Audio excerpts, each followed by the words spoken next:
Good morning students. कक्षा 11 की वाणिज्य वर्ग की ऑनलाइन क्लास में आपका स्वागत है। आपका सब्जेक्ट है बीओ यानी बिजनेस ऑर्गेनाइजेशन यानी व्यवसायिक संगठन।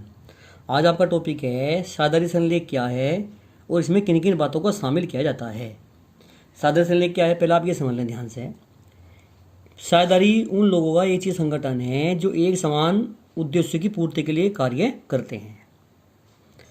साझेदारी एक समझौते के अंतर्गत चलती है जिसमें सभी शर्तें स्पष्ट रूप से उल्लेखित की गई जाती हैं, जिससे बाद में साझेदारों में किसी प्रकार की कोई गलतफहमी न हो। अतः इस प्रकार हम कह सकते हैं कि साझेदारी संलेख साझेदारों के बीच एक लिखित या मौखिक समझौता होता है जिसके आधार पर साझेदारी का संचालन किया जाता है। यह समझौता लिखित भी हो सकता है और मौखिक भी। वैसे समझौते का लिखित रूप में होना ज़्यादा अच्छा माना जाता है।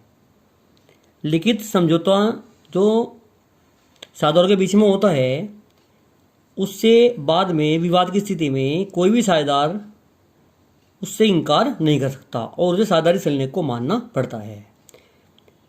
इसमें निम्नलिखित बिंदुओं को शामिल किया जाता है। पहला बिंदु क्या है, फर्म का नाम। साझेदारी फर्म का नाम क्या होगा, यह भी साझेदारी संलेख में लिखा होता है कि फर्म का नाम क्या होगा।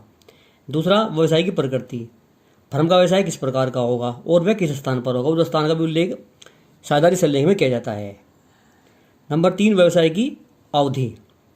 व्यवसाय की अवधि क्या होगी, यानी व्यवसाय एक लंबी अवधि के लिए किया जाएगा या शॉर्ट टर्म के लिए किया जाएगा, इस बात का भी उसमें उल्लेख होता है।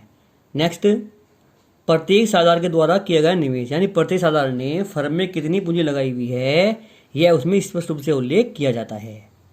नेक्स्ट, लाभ हानि का विभाजन। साझेदारों के बीच में लाभ हानि का जो विभाजन किस अनुपात में होगा इसका भी उसमें स्पष्ट रूप से उल्लेख किया जाता है।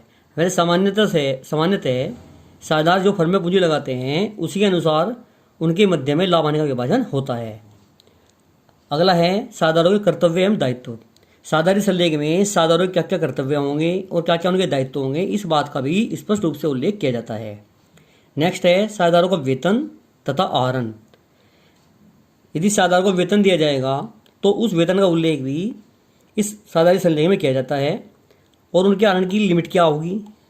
आहरण का मतलब है कि वे निजी प्रयोग के लिए व्यापार से कितना माल अथवा रुपया निकाल सकते हैं, इस बात का उल्लेख भी साझेदारी संलेख में किया जाता है। इसे हम इंग्लिश में बोलते हैं पार्टनरशिप डीड यानी साझेदारी संलेख।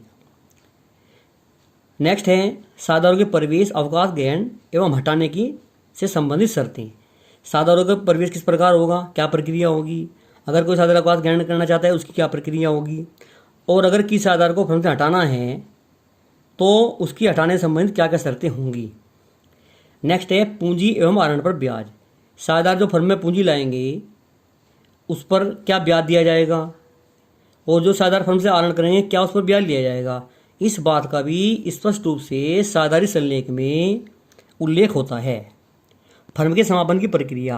फर्म के समापन से आशय फर्म के व्यवसाय को बंद करने से है।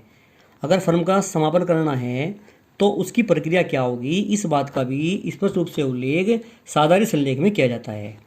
खातों को तैयार करना एवं खातों का अंकेक्षण।